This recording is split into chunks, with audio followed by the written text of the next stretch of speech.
ఓం శాంతి 28/12/2023 సాకార మురళి. మధురమైన పిల్లలు, దానాన్ని సదా పాత్రులకే ఇవ్వాలి. దానాన్ని సదా పాత్రులకే ఇవ్వాలి. అనవసరంగా సమయాన్ని వ్యర్థం చేసుకోకూడదు. వినే సమయంలో వినేవారి వృత్తి ఎటువైపుకు వెళ్ళిపోతోంది అని ప్రతి ఒక్కరి యొక్క నాడిని గమనిస్తూ ఉండండి. అంటే జ్ఞానాన్ని దానం చేసేటప్పుడు మనం ఎవరికి పడితే వాళ్ళకి చెప్పేయడం కాదు. మనం ఎవరికి చెప్తున్నామో వాళ్ళు వినే వాళ్ళ యొక్క దృష్టి ఎటు వెళ్తుంది, వాళ్ళ ఆలోచనలు ఎటువైపు వెళ్ళిపోతున్నాయి, అది చూసి గమనిస్తూ వాళ్ళ నాడిని చూసి జ్ఞానం చెప్పాలన్నమాట. అంతేగాని ఊరికే సమయం వేస్ట్ చేసుకోకూడదు. ప్రశ్న అడుగుతున్నారు, పావన ప్రపంచంలోకి వెళ్ళేందుకు పిల్లలైన మీరు బాబా చాలా ఉన్నతమైనటువంటి పథ్యం పాటిస్తారు. మీ పథ్యం ఏంటి? పావన ప్రపంచంలోకి వెళ్ళేందుకు పిల్లలైన మీరు చాలా గొప్ప పథ్యం చేస్తారు. మీ పథ్యం ఏంటి? గృహస్థ వ్యవహారంలో కమల పుష్ప సమానంగా ఉండడమే అన్నింటికంటే చాలా పెద్ద పథ్యము. మొత్తము బేహద్దు పాత ప్రపంచం అంతటినీ కూడా త్యాగం చేయడమే మీ త్యాగం. అంటే ఏం చేయాలట? ఈ మొత్తం పాత ప్రపంచాన్ని అంతటినీ త్యాగం చేయాలి. ఇలా త్యాగం చేయడమే మీరు చేయాల్సిన త్యాగము. ఒక కంటిలోనేమో మధురమైనటువంటి ఇల్లు ఉంది, ఇంకో కంటిలోనేమో మధురమైనటువంటి రాజధాని ఉంది. ఈ పాత ప్రపంచాన్ని చూస్తూ కూడా చూడకూడదు. పాత ప్రపంచాన్ని చూస్తూ కూడా చూడకూడదు. ఇది చాలా పెద్ద పథ్యము. ఈ పథ్యము ద్వారానే పావన ప్రపంచంలోకి వెళ్ళిపోతారు. ఏది పథ్యం చేయాలన్నారు? అర్థమైందా? ఇందుకే పథ్యం అంటే గృహస్థ వ్యవహారంలో ఉంటూ కూడా కమల పుష్ప సమానంగా ఉండడం. ఇది అన్నిటికంటే చాలా గొప్ప పథ్యం మాట. అంతేకాకుండా ఈ పాత ప్రపంచాన్ని త్యాగం చేయడమే అసలైన త్యాగం. అందుకని ఈ రెండింటినీ త్యాగం చేయాలంటే ఒకవైపు మన ఒక కంటిలో మధురమైన ఇల్లు ఉండాలి, ఇంకో కంటిలో మధురమైన రాజధాని ఉండాలి. ఈ పాత ప్రపంచాన్ని చూస్తూ కూడా చూడకూడదు. అంటే నిజానికి మిగతా తినడాలో ఇంకొకటో ఆ పచ్చం చేయడం ఈజీనే, కానీ ఏదైతే కంటికి కనిపిస్తుందో అది చూస్తూ కూడా అది బుద్ధిలోకి వెళ్ళకూడదు. ఇది అసలైనటువంటి పచ్చము అంటున్నారు బాబా. పాట చెప్తున్నారు, ఓ మానవుడా ధైర్యాన్ని వహించు, ఇంకా సుఖపు రోజులు దగ్గరగానే ఉన్నాయి. ఓం శాంతి. పాట వినడంతోనే పిల్లలకి సంతోషము పెరిగిపోతుంది. ఎందుకంటే ప్రపంచంలో దుఃఖం అయితే చాలా ఉంది. మానవ మాతృలందరూ కూడా నాస్తికులు, అనగా వారికి తండ్రిని గురించి తెలియట్లేదు. అందుకని ఇంకా ఈ దుఃఖంలోంచి బయటపడుతున్నామని చాలా సంతోషం కలుగుతుంది. ఇప్పుడు మీరు నాస్తికుల నుండి ఆస్తికులుగా అవుతున్నారు. ఇప్పుడు మీ సుఖమయమైనటువంటి రోజులు వస్తున్నాయని పిల్లలైన మీకు తెలుసు. మీరు ఎక్కడికి వెళ్ళినా కూడా స్వయాన్ని బ్రహ్మ కుమారి కుమారులుగా ఎందుకు పిలిపించుకుంటున్నారో మొట్టమొదట మీ పరిచయాన్ని ఇవ్వండి. ఎక్కడికి వెళ్ళినా కానీ ఫస్ట్ పరిచయం ఏంటి? ఎందుకు బ్రహ్మ కుమారి కుమారులను అనుకుంటున్నాము? ఎందుకంటే సృష్టిలో భగవంతుడు బ్రహ్మ ద్వారా స్థాపనా కార్యం చేస్తున్నటువంటి ఈ తరుణంలో ఆ బ్రహ్మ ద్వారా మన యొక్క తలరాతను మార్చుకునేటటువంటి బ్రహ్మ జ్ఞానాన్ని ఇస్తున్నారు.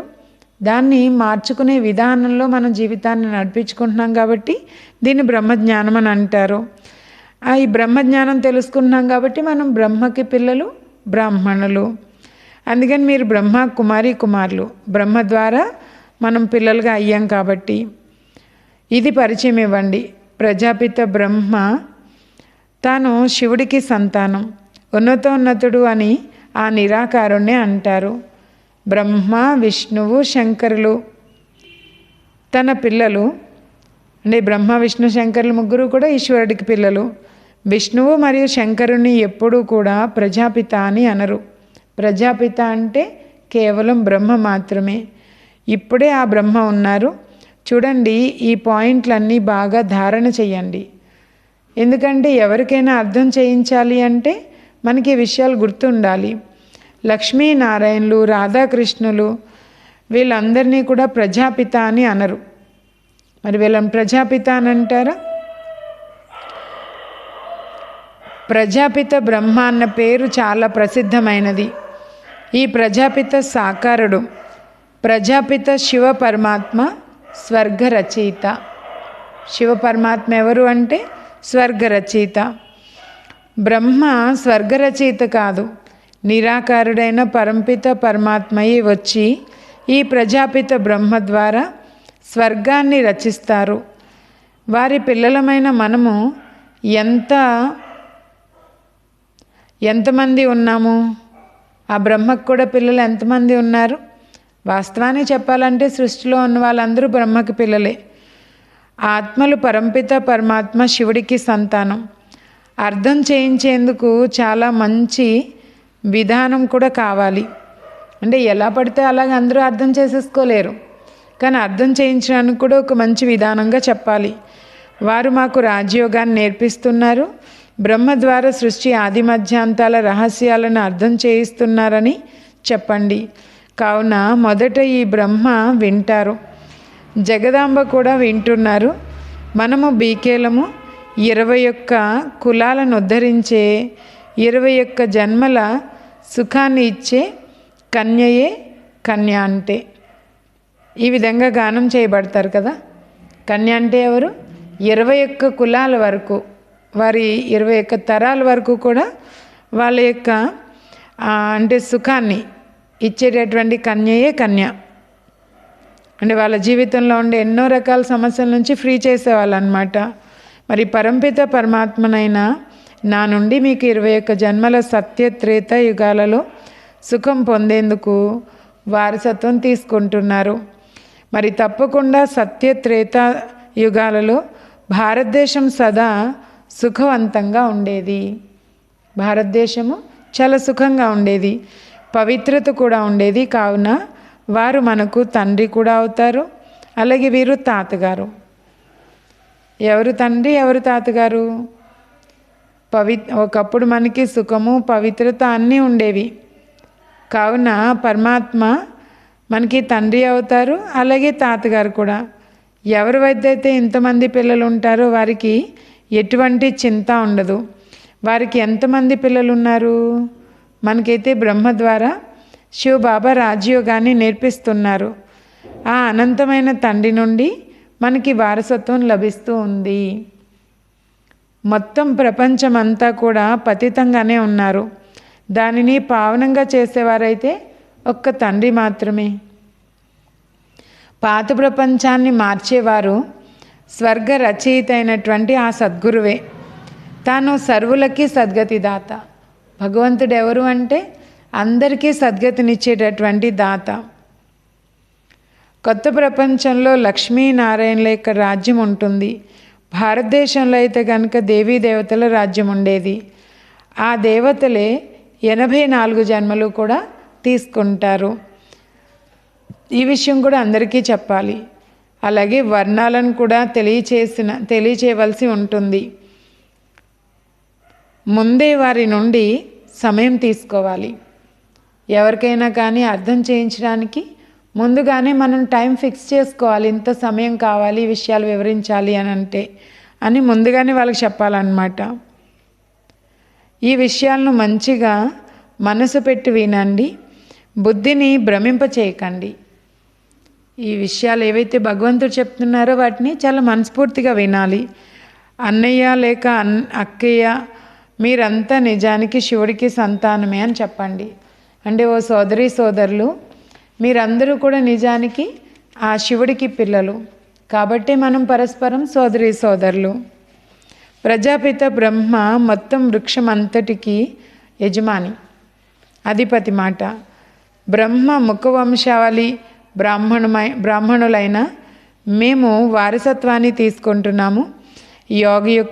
యోగశక్తి అనేది విశ్వరాజ్యాధికారాన్ని పొందడానికి ఆధారం. బాహుబలం ద్వారా కాదు విశ్వరాజ్యాధికారం పొందేది. మేము ఇల్లు వాకిళ్లను వదలము, మేము మా ఇళ్లలోనే ఉంటాము. ఇది మానవుల నుండి దేవతలుగా అయ్యే స్కూల్. మానవులు ఎవ్వరూ దేవతలుగా చేయలేరు.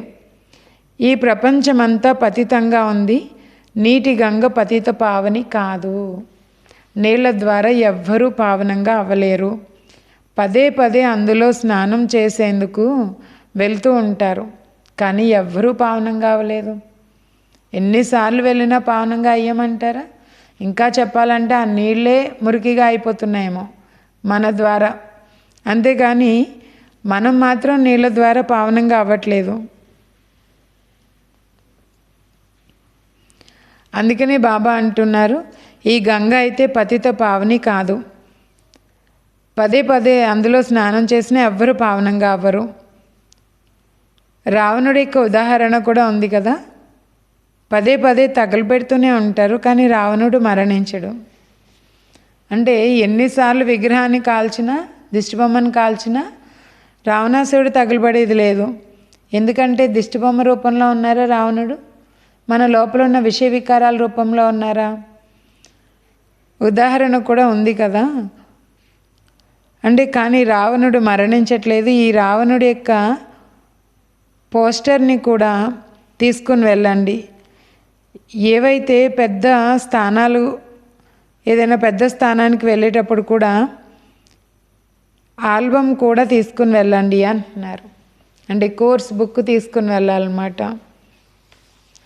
అంటే ఈ విషయాలు ఎవరికైనా అర్థం చేయించాలి కదా. మరి చూడండి, వీరంతా స్కూలు పిల్లలు కదా, మరి పవిత్రంగా ఉంటామని అందరూ ప్రతిజ్ఞ చేస్తారు.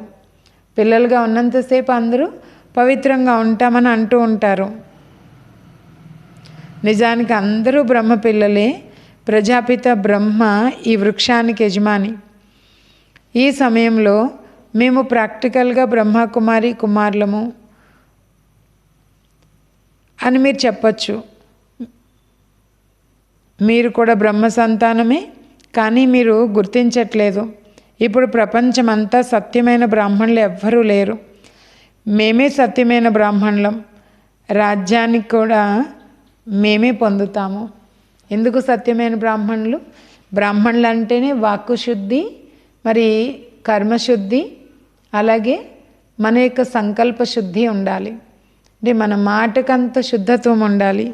ఈ రోజుల్లో మరి అలాంటి శుద్ధత్వం ఎక్కడుంది? అందుకే బాబా అంటున్నారు, ఆ విధంగా ఎవరు తయారు చేసుకుంటారో వారే నిజమైన బ్రాహ్మణులు. ఆ తర్వాత ఇది బ్రాహ్మణుల యొక్క వృక్షం. బ్రాహ్మణులు పిలక స్థానంలో ఉన్నారు. శ్రీకృష్ణుడు భగవంతుడు కాదని పిల్లలకు అర్థం చేయించారు. తాను పూర్తి 84 జన్మలు తీసుకుంటారు. 84 జన్మలు పూర్తవుతూనే మళ్ళీ దేవతలుగా అవుతారు. అలా ఎవరు తయారు చేస్తారు? మరి దేవతలుగా ఎవరు తయారు చేస్తున్నారు అంటే ఈశ్వరుడే, బాబాయే తయారు చేస్తారు. మరి ఇప్పుడు మేము వారి నుండి రాజయోగం నేర్చుకుంటున్నాము. మహిమ అంతా కూడా ఆ పరమాత్మదే. అందుకే భగవంతుని ఏమంటారు? ఏక్ ఓంకార్ సత్నామ్ అని అంటూ ఉంటారు. ఆయనే నిరాకారుడు, నిరహంకారి. ఆయనే వచ్చి సేవ చేయవలసి ఉంటుంది. ఆ నిరాకారుడైన పరమాత్మే వచ్చి సేవ చేస్తారు. తాను పతిత ప్రపంచంలోకి, పతిత శరీరంలోకి వస్తారు. ఇప్పుడు మరలా గీత అధ్యాయమే పునరావృతం అవుతుంది. అంటే ఏదైతే గీత ఎపిసోడ్ ఉందో ఆ భాగమే ఇప్పుడు పూర్తవుతుంది. మహాభారత యుద్ధము జరిగింది అని అంటారు. అందులో దోమల గుంపు వల్లే అందరు ఆత్మలు వెళ్ళిపోయారు. ఇప్పుడు మరలా ఈ సమయం అదే జరుగుతుంది అంటున్నారు. ఈ సమయంలో కూడా ఇప్పుడు మళ్ళీ ఏమవుతుంది? ఆత్మలందరూ దోమల గుంపులాగా పరంధామానికి వెళ్ళిపోవాల్సి ఉంటుంది. అదే సమయం జరుగుతుంది. పరమపిత పరమాత్మ అయినటువంటి శివ భగవాన్ వాచ, తాను రచయిత. స్వర్గంలో లక్ష్మీనారాయణల రాజ్యం ఉండేది. సృష్టిని సతోప్రధానంగా తయారు చేయడం ఒక తండ్రి పని. మనం వారిని బాబా బాబా అని అంటూ ఉంటాం. ఏ తండ్రి అయితే మొత్తం సతోప్రధానంగా తయారు చేసే కర్తవ్యం చేస్తున్నారో ఆయన్ని మనమైతే కనుక తండ్రి అని పిలుస్తూ ఉంటాం. అంటే బాబా బాబా అని. వారు తప్పకుండా వస్తారు. రాత్రి కూడా, శివరాత్రి కూడా ఉంటుంది. దీని అర్థం కూడా ఎవరికీ తెలియదు. ఇప్పుడు తెలియచేయాలి అంటున్నారు. అంటే ఆ శివుడు భూమి మీదకి అవతరించి సృష్టి పరివర్తన చేస్తున్నారు కాబట్టి శివుడు యొక్క జయంతిగా చెప్తున్నారు దాన్ని, లేదా శివరాత్రి అని అంటూ ఉంటారు. వారు తప్పకుండా వస్తారు. శివరాత్రి కూడా ఉంది. దీని యొక్క అర్థాన్ని కూడా తెలియచేయాలి. పాయింట్లను నోట్ చేసుకోమని ధారణ కూడా చేయాలి. అంటే బాబా అనేది ఏంటంటే పరమాత్మ మనకి ఏం పాయింట్స్ చెప్తున్నారో జ్ఞానం యొక్క విషయాలు, వీటిని ఒకవైపు నోట్ చేసుకోవాలి, వాటిని ఆచరణలోకి కూడా తీసుకురావాలి.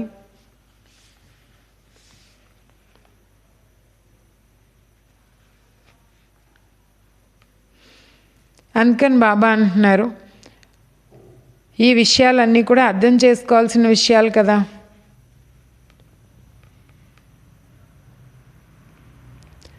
అంటే బాబా అంటున్నారు, బుద్ధిలో పాయింట్లు ఉండాలి. కన్యల బుద్ధి అయితే బాగుంటుంది, అంటే అన్ని విషయాల్ని నిలుపుకోగలుగుతారు. కుమారి లెక్క కాళ్ళు కడుగుతూ ఉంటారు. అందుకే కుమారులు ఇద్దరూ కూడా పవిత్రంగానే ఉంటారు. అయినా కుమారి అన్న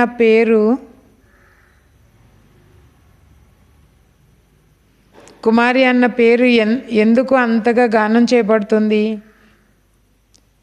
ఎందుకంటే ఎవరైతే 21 జన్మలకు వరకు వారి తరాలని ఉద్ధరింపజేస్తారో వారే కన్యలు అని ఇప్పుడు మీకు ఏ పేరైతే ఉందో ఆ గౌరవము కొనసాగుతూ వస్తుంది అని చెప్తున్నారు. అంటే ఇప్పటి వరకు బ్రహ్మకుమారీస్ అని ఒక పేరు ఉంటుంది, ఆ విధంగా మీది కూడా ప్రసిద్ధి అవుతూనే ఉంటుంది అని చెప్తున్నారు.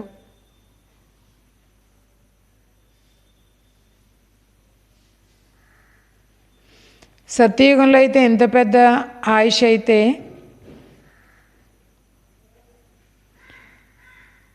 కలవారు ఎక్కడి నుంచి వస్తారు అంటున్నారు. అంటే నిజానికి ఇక్కడేమో చూస్తే కలియుగంలో చాలా తక్కువ ఆయుష్లోనే శరీరం వదిలేస్తున్నారు కదా. మరి ఒక 30 యావరేజ్, మరి ఇంకా బాగా కష్టపడి బతికారంటే ఒక 70. మరి అలాంటిది కలియుగంలో అందరూ రోగులుగానే ఉన్నారు. 21 జన్మలు సదా ఆరోగ్యంగా అవుతారు, ఇదైతే గ్యారంటీ. కలియుగంలో అందరూ కూడా రోగులుగానే ఉన్నారు, ఆయుష్ కూడా తక్కువగా ఉంది. సత్యయుగంలో అంత పెద్ద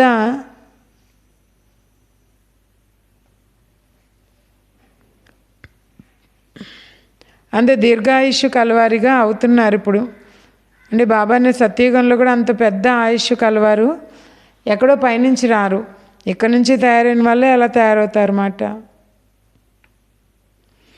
ఆ రాజయోగం ద్వారానే అంత దీర్ఘ ఆయుష్ కలవారిగా అవుతారు. కేవలం రాజయోగం నేర్చుకోవడం ద్వారా అంత ఎక్కువ ఆయుష్ పెరుగుతుందన్నమాట.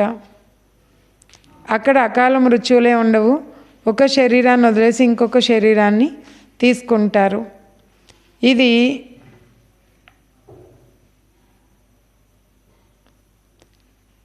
పాత శరీరము కూడా స్మృతిలో ఉంటూ, అంటే శివబాబాను కూడా స్మృతి చేసుకుంటూ మన యొక్క ఉన్నతి కూడా చేసుకోవాలన్నమాట. దేహసహితంగా దేహం యొక్క అన్ని సంబంధాలని కూడా మర్చిపోవాలి. ఆయన స్మృతి చేస్తూ అన్ని సంబంధాలని మర్చిపోవాలి.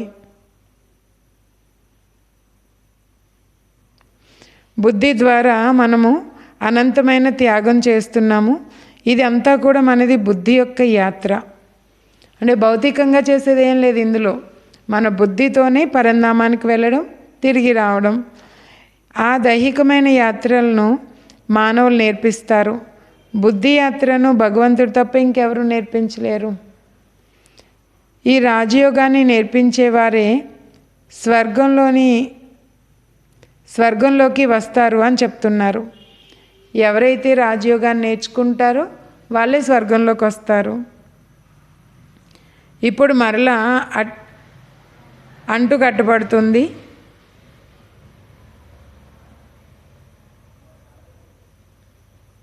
మనమందరం ఆ తండ్రి పిల్లలమే.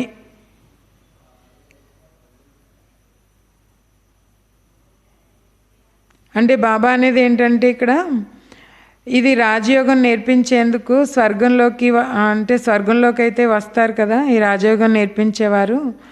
ఇప్పుడు మరలా అటువంటి అంటు కట్టడం అనేది జరుగుతుంది అంటున్నారు. అంటే దీని అర్థం ఏంటంటే రాజయోగాన్ని నేర్పించే వాళ్ళంటే ఇప్పుడు ఎవరైతే రాజయోగం నేర్చుకుని వేరే వాళ్ళకు కూడా రాజయోగాన్ని నేర్పిస్తూ ఉంటారో అలాంటి వాళ్ళైతే కనుక బాబాతో పాటు ఇప్పుడు అక్కడికి రాగలుగుతారు. అంటే సత్యయుగంలో కూడా రాగలుగుతారు. ఇప్పుడు మరలా అలాంటిది అంటు కడుతున్నారు. మనమందరం కూడా ఆ తండ్రికి పిల్లలమే.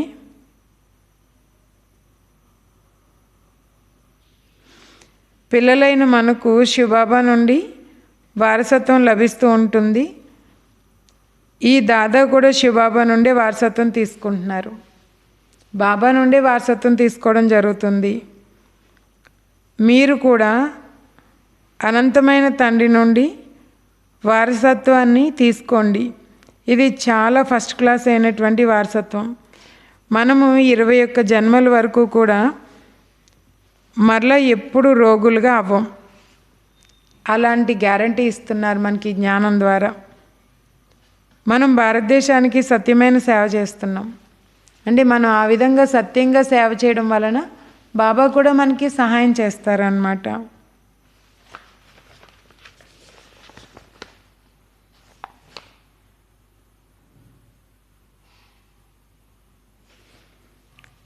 కావుననే శివశక్తి సైన్యమని అర్థమైతే అన్న రామాయణము అంటే బాబా అనేది శివశక్తి సైన్యము అన్న గాయనం కూడా ఉంది కదా. అంటే శివశక్తి సైన్యం అని ఎందుకు అంటున్నారు? ఈశ్వరుడు తన శక్తి స్వరూపాలైనటువంటి శ్రీమూర్తుల ద్వారానే మొత్తం యజ్ఞాన్ని నడిపించారు. అందుకే శివశక్తి సైన్యము.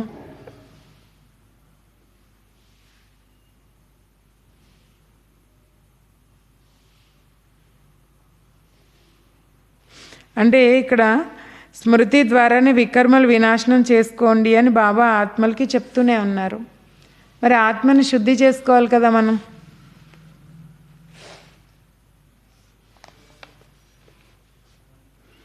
మనం పవిత్రంగా అయితే లక్ష్మిని లేక నారాయణ్ని కూడా వరిస్తాం. మంచిగా చదువుకుంటే ఏమవుతుంది? లక్ష్మిని నారాయణ్ని కూడా వరిస్తాం. సర్వగుణాలతో సంపన్నంగా సంపూర్ణ నిర్వికారులుగా ఇప్పుడు అవ్వకపోతే లక్ష్మీనారాయణలు అలా ఎవరు తయారు చేస్తారు? అంటే ఇప్పుడు మనం తయారైతేనే అక్కడికి వెళ్ళకే తయారయ్యేది. ఇప్పుడు తయారు చేయలేదు అంటే అక్కడ కూడా తయారు చేయరన్నమాట.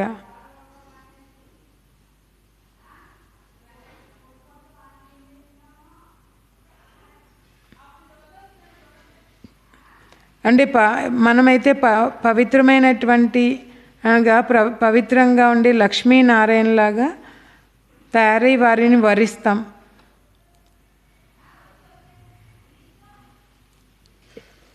సర్వ గుణాలతో సంపన్నంగా సంపూర్ణ నిర్వికారులుగా ఇక్కడ అవ్వకపోతే లక్ష్మీనారాయణను ఎలాగా చూడగలుగుతాము? అంటే బాబా అనేది ఇక్కడే మనం మన జీవితాన్ని తయారు చేసుకుంటే అప్పుడు లక్ష్మీనారాయణ వరించగలుగుతాం. అయితే ఇక్కడ కూడా మన దృష్టి వేరే వైపుకు ఉందనుకోండి,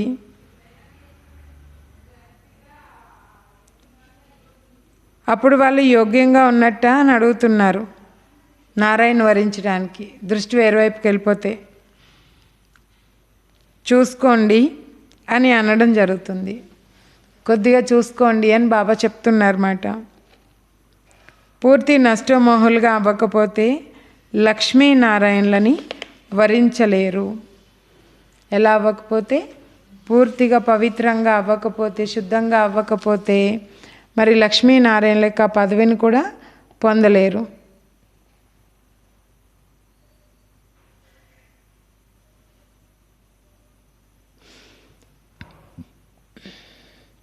మళ్ళా ప్రజల్లోకి వెళ్ళిపోతారు. లక్ష్మీనారాయణలు అవ్వకపోతే ఏమవుతుంది? ప్రజల్లోకి వెళ్ళిపోవాలి. తెలుసుకున్నాం కదా మరి ఎంతో కొంత. శివబాబా కూడా పరంధామం నుంచి కిందకి రావాల్సి వస్తుంది. మనము కూడా భగవంతుడి కోసం ఎదురు చూస్తున్నాం. భగవంతుడు కూడా మన కోసము ఈ భారతదేశంలోకి రావాల్సి వస్తుంది.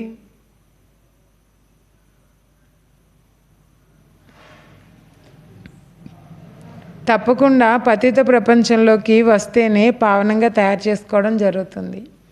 పావనంగా అయిపోయిన ప్రపంచంలోకి వస్తే కనుక ఏమవుతుంది? మరలా పావనంగా ఉండే ప్రపంచంలోకి వస్తే ఇంక అక్కడ పతితత్వం ఉండదు, భక్తి ఉండదు.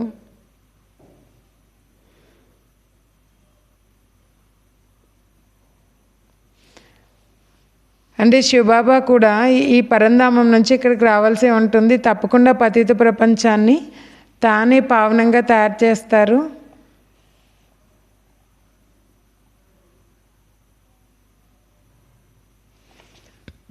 అంటే మీరు గృహస్థ వ్యవహారంలో ఉంటూ కూడా కమల పుష్ప సమానంగా అవ్వాలి. బుద్ధి నుంచి అన్నిటినీ త్యజించాలి.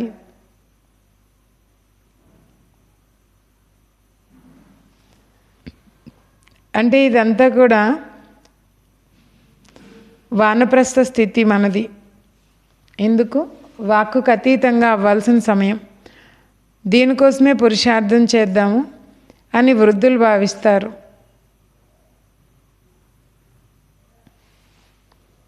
ఈ సమయంలో అందరూ కూడా వానప్రస్థ స్థితిలోనే ఉన్నారు అంటున్నారు.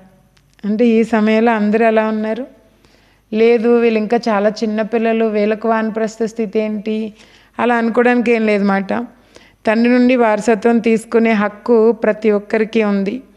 దుఃఖధామాన్ని మర్చిపోవాలి అని బుద్ధి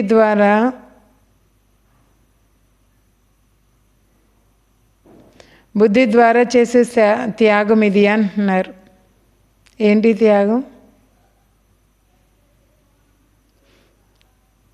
బాబా త్యాగం అనేది ఏనంటున్నారు ఇక్కడ?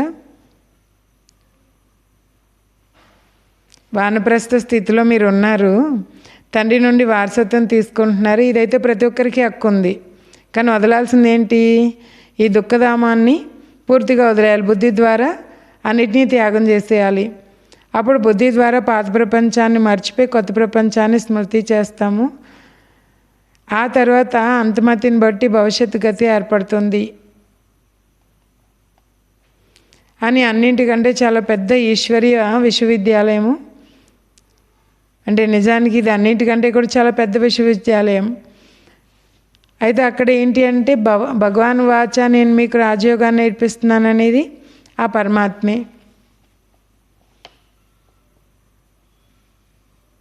అలా ఇలా అర్థం చేయించాక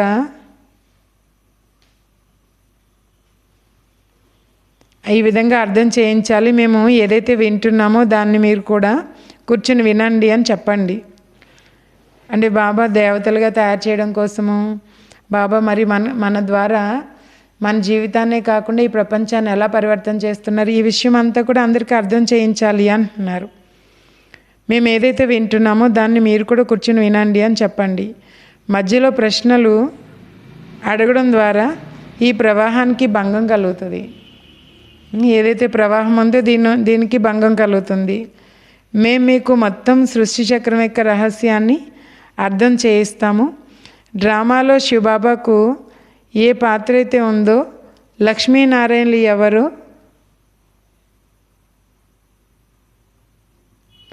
మేము అందరి యొక్క జీవిత గాథ వినిపిస్తాం రండి అని చెప్పాలట. అందరికీ కూడా ప్రతి ఒక్కరి యొక్క నాడిని చూడండి, సరిగ్గా వింటున్నారా అని ఆ సమయంలోనే వారి వృత్తిని గమనించండి. వీళ్ళు సరిగ్గా వింటున్నారా, బుద్ధి ఎక్కడికైనా వెళ్ళిపోతుందా అని. వేడి పెనం మీద నీళ్లు పోసినట్లుగా నీళ్లు పోయగానే అవి ఆవిరైపోతాయి, నిలబడవు. అలాగే వారైతే కూర్చోలేరు. ఇటు అటు చూడడము లేదా ఇలా చూడడం లేదు కదా అని బాబా అడుగుతున్నారు. అంటే వేరే వాళ్ళకి జ్ఞానం చెప్పినప్పుడు వీళ్ళ బుద్ధి ఇక్కడే ఉందా, ఎక్కడైనా భ్రమిస్తుందా, అటు ఇటు చూస్తున్నారా, ఇవన్నీ గమనించండి అంటున్నారు. ఎవరెవరు ముందు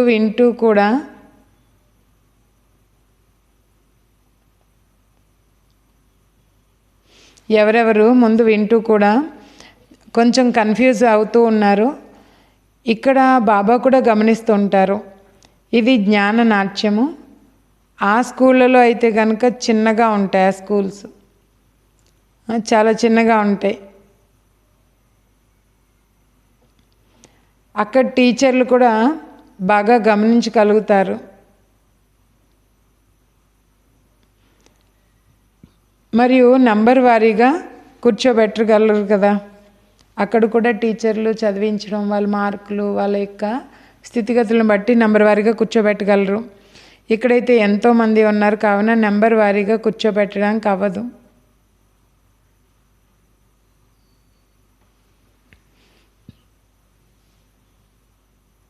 బాబా అడుగుతున్నారు, ఇలా అయితే కూర్చోబెట్టలేరు కదా. ఎవరు పైకెక్కుతోందో కాదు, ఎవరు బుద్ధి అటు ఇటు పరిగెడుతుందో అది కూడా గమనించాలి. మరి ఆనందిస్తున్నారా? భగవంతున్నే పొందేమో, ఆయనే మాతో మాట్లాడుతున్నారు, ఇలా ఆనందిస్తున్నారా? మరి సంతోషం యొక్క పాదరసం పైకి ఎక్కుతుందా? ధ్యానంతో వింటున్నారా? అంటే బాగా అటెన్షన్తో విని గమనించాలి కదా. దానాన్ని కూడా సదా పాత్రలకే ఇవ్వాలి.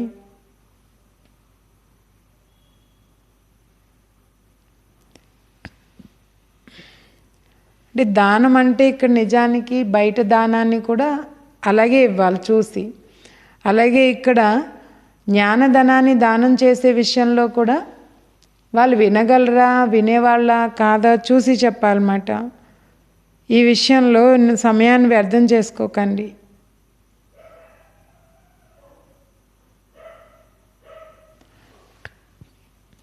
నాడిని చూసే వివేకము కూడా ఉండాలి.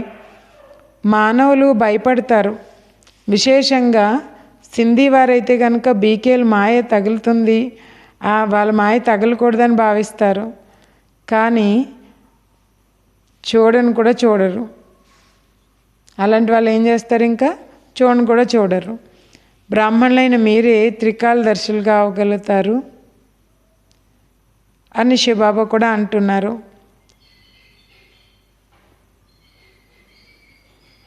అయితే బాబా అన్నారు, ఆ తర్వాత వర్ణాల యొక్క రహస్యం కూడా అర్థం చేసుకున్నారు. హంసో సోహం అంటే బయట ఎక్కువగా ఇది వాడుతుంటారన్నమాట, హంసో అనే పదం. హంసో సోహం అంటే నేనే నువ్వు, నువ్వే నేను అనేసి. ఆత్మైన అంటే నిజానికి ఆత్మలైన మనమే పరమపిత పరమాత్మ అని అనడము తప్పు. అంటే నేనే ఆత్మ, నేనే పరమాత్మ అనడం రాంగ్ మాట. కొందరు బ్రహ్మను నమ్మేవారు కూడా ఉన్నారు. అహం బ్రహ్మాస్మి అనేవారు ఉంటారు. పంచవికారాలే మాయ. మరి మేము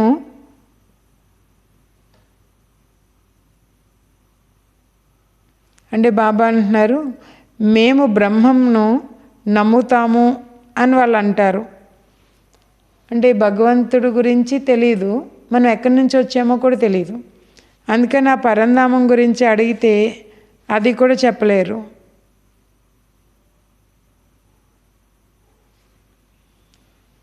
మేము బ్రహ్మ ముఖాన్ని నమ్ముతాము అని అంటారు. బ్రహ్మను కేవలం బ్రహ్మము అంటే నిజానికి అది పంచతత్వాలకు అతీతమైన 6వ తత్వం మాట. మనం మన యొక్క నివాస స్థానం ఏ విధంగా అయితే హిందుస్థాన్లో ఉండేవారు తమ ధర్మాలను హిందూ ధర్మంలోనే ధర్మంగా భావిస్తారు.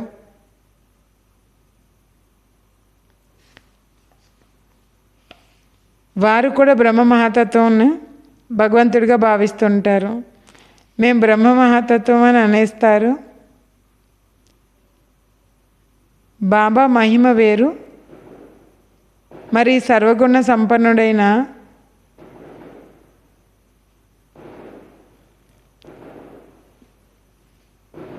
అంటే అంటే సర్వగుణ సంపన్నులు, 16 కళ్ళ సంపూర్ణులుగా ఇలా ఈ విధంగా రకరకాలుగా బాబా మనకి మహిమ చేస్తున్నారు. ఇవన్నీ ఎవరివి? దేవతలవి. ఆత్మ శరీరంతో కలిసి ఉన్నప్పుడు తనకు మహిమను కూడా, తనకి మహిమ కూడా ఉంటుంది. ఇప్పుడు ఆత్మని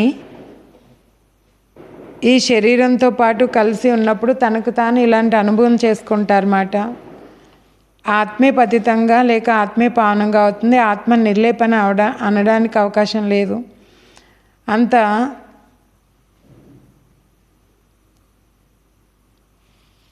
అంటే ఇంత చిన్న ఆత్మలో 84 జన్మల పాత్ర ఉంది.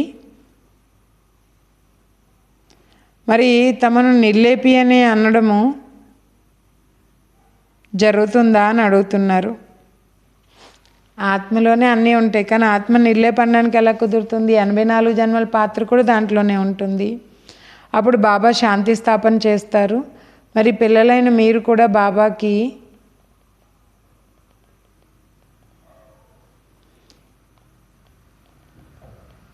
ఎలాంటి బహుమతి ఇస్తారు అని అడుగుతున్నారు.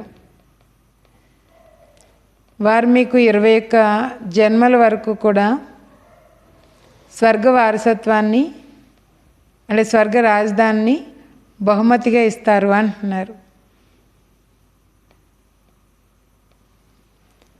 మీరు బాబాకు ఏమిస్తారు? మీరు బాబాకు ఎంత బహుమతి ఇస్తారో అంత మళ్ళా బాబా నుండి కూడా తీసుకుంటారు. బాబాకి ఇచ్చినంత కూడా ఇంకా తీసుకోవడం జరుగుతుంది.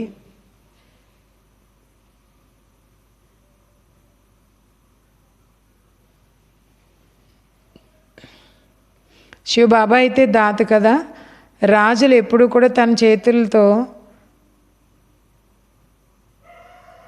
తీసుకోరు కదా. అంటే రాజులు ఎప్పుడు కూడా తమ చేతులతో తీసుకోరు కదా. అంటే దాని అర్థం శివబాబా దాత. ఆ దాత కూడా తన చేతితో తీసుకోరు.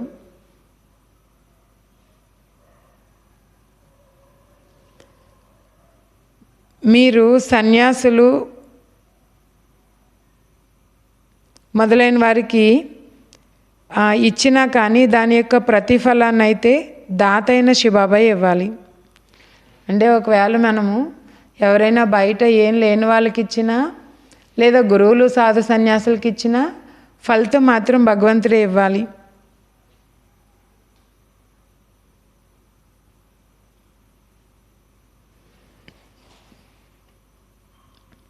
అంతా ఈశ్వరుడే ఇచ్చారు, ఈశ్వరుడే తీసుకుంటారు ఇలా అంటారు.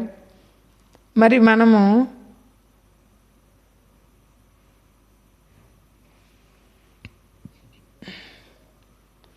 అంటే బాబా అంటున్నారు మరి ఇప్పుడు ఏం చేయాలి? ఇప్పుడు ఈశ్వరుడి దగ్గర నుంచి మనం ఇలాంటి ప్రాప్తి పొందుతున్నాం.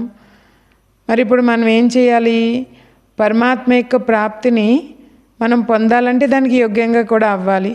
ఇచ్చేదైతే తండ్రే, మరి దుఃఖం ఎందుకుగా కలగాలి? మరి ఇచ్చేది తండ్రి అయినా ఆయన సుఖాన్ని ఇస్తారు తప్ప దుఃఖాన్ని ఎవరిస్తారు? మరి మనమే వికారాల్లోకి వశమై ఇలాంటి కర్మలు చేస్తుంటాం.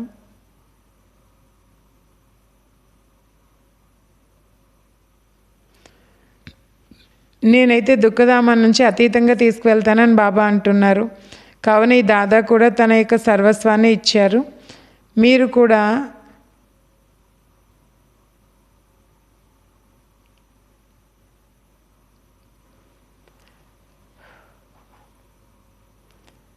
కావున పూర్తిగా ప్రైజ్ కూడా తీసుకుంటారు అంటున్నారు. బాబాకు మీరు ఇచ్చేసారు కాబట్టి మీరు కూడా తీసుకుంటారు ప్రైజు. కన్యల వద్ద అయితే ఏమీ లేదు. వారికి మాతాపితలు ఏదైనా ఇస్తే దాన్ని శివబాబాకి ఇవ్వచ్చు. మా అమ్మ పేదరాలుగా ఉండేవారు.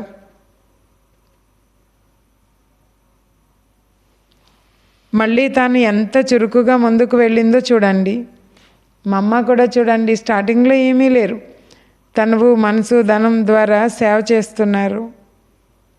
మనము శాంతిధామం మీదుగా సుఖధామానికి వెళ్తాం. ఇది మీకు తెలుసు.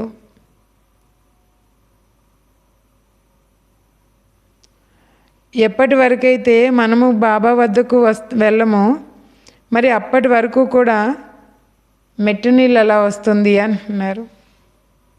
అంటే బాబా అంటున్నారు, మీరు మెట్టు నీళ్ళు అంటే సత్యగాని మెట్టు నీళ్ళు అంటారు, అత్తవారిల్లు. ఎందుకంటే అక్కడ మన తండ్రి ఉండరు కాబట్టి. మనం బాబా దగ్గరికి వచ్చామంటే ఇక మెట్టు నీళ్ళు అదెలా గుర్తొస్తుంది అంటున్నారు.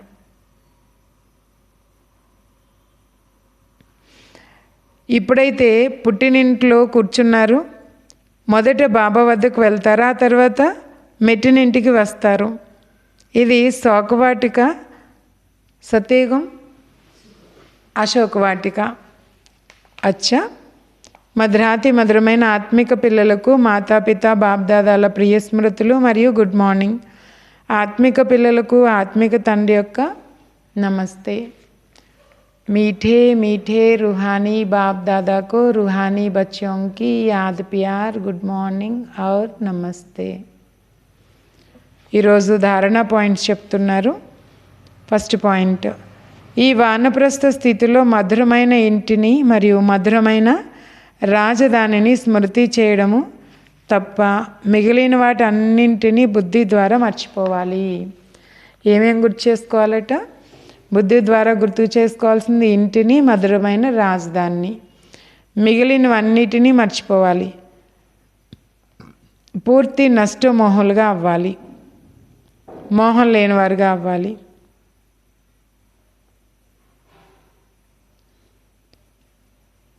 అంటే ఎటువంటి మోహం లేకుండా అవ్వాలి.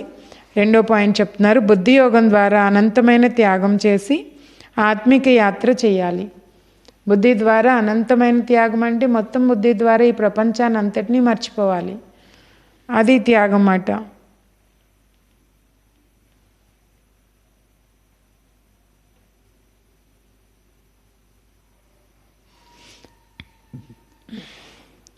అంటే ఇక్కడ బాబా ఏం చెప్తున్నారంటే బుద్ధి యోగం ద్వారా అనంతమైన త్యాగం చేసి ఆత్మిక యాత్ర చేయాలి.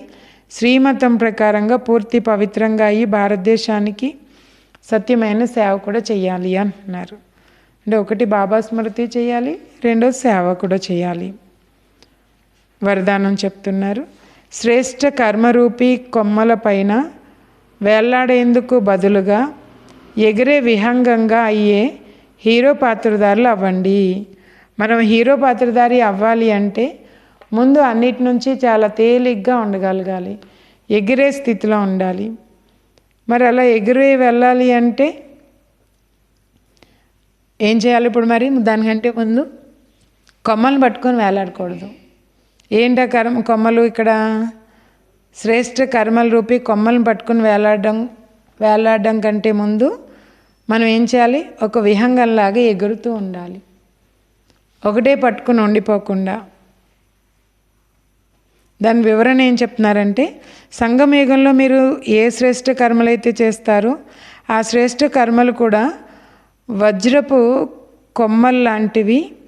సంగమయుగము ఎంత శ్రేష్టమైన కర్మ అయినా కానీ ఆ శ్రేష్ఠ కర్మ బంధనాల్లో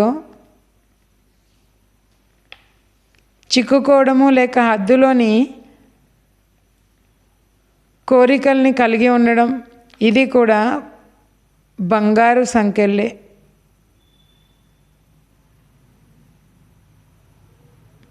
ఏది బంగారు సంకెళ్ళు? హద్దులో కోరికలు పెట్టుకోవడం, శ్రేష్ఠ కర్మల యొక్క బంధనలో చిక్కుకుపోవడం. అంటే నేను చేసింది మంచి కర్మే, కానీ ఆ మంచి కర్మ కోసం కూడా నేను బందీ అయిపోయి నేను ఇలా చేశాను, ఇంత బాగా చేశాను అనుకున్నా మరి అది కూడా బంధనే. ఇంకా అందుకే బాబా అన్నారు, శ్రేష్ఠ కర్మ అయినా కానీ శ్రేష్ఠ కర్మల బంధంలో చిక్కుకోకండి. హద్దులో కోరికలను కలిగి ఉండడము, ఇది కూడా బంగారు సంఖ్యలు లాంటివే. ఈ బంగారపు సంఖ్యల్లోకి లేక వజ్రపు కొమ్మల్లోకి కూడా వెళ్ళకూడదు. ఎందుకంటే ఎంతైనా బంధనమే కదా. కావున సర్వబంధనాలు అనగా హద్దులను దాటేసి హీరో పాత్రధారులుగా అయిపోండి.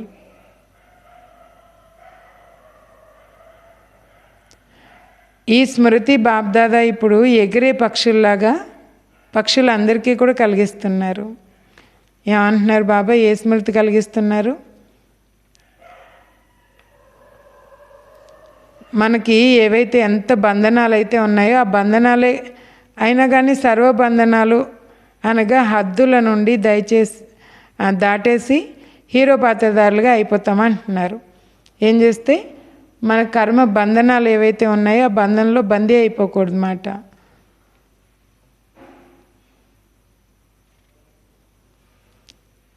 బాబ్దాదా ఎగిరే అంటే ఎగిరే పక్షుల్లాగా పక్షులందరికీ కూడా ఈ విధమైన అవకాశం కలిగిస్తున్నారన్నమాట.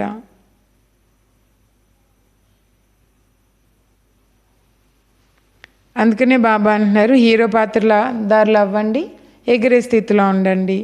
అంటే ఎక్కడో చోట ఆగిపోకూడదు. ఒక కర్మ చేసాం, మంచి కర్మ, ఇంక దాంతో అయిపోయింది అనుకోకూడదు మాట. స్లోగన్ చెప్తున్నారు. లోపలికి స్మృతికి అంటే లోపల స్మృతికి దర్పణము మీ ముఖం. మీ ముఖం ఎప్పుడూ కూడా ముడుచుకుపోకూడదు, సంతోషంగా ఉండాలి. లోపల ఎలా ఉండాలంట? మన స్థితికి లోపల మన స్థితి ఎలా ఉందో దానికి మన ముఖమే చెప్తుందన్నమాట. మన స్థితిని బట్టి అంటే మన ముఖమే ఒక అర్థం లాంటిది. మీ ముఖం ఎప్పుడూ కూడా ముడిచిపోకూడదు, సంతోషంగా ఉండాలి. ఓం శాంతి. ఈరోజు స్వమాన్ నేను హీరో పాత్రధారిణి. ఓం శాంతి. ఓంకారం చేద్దాము.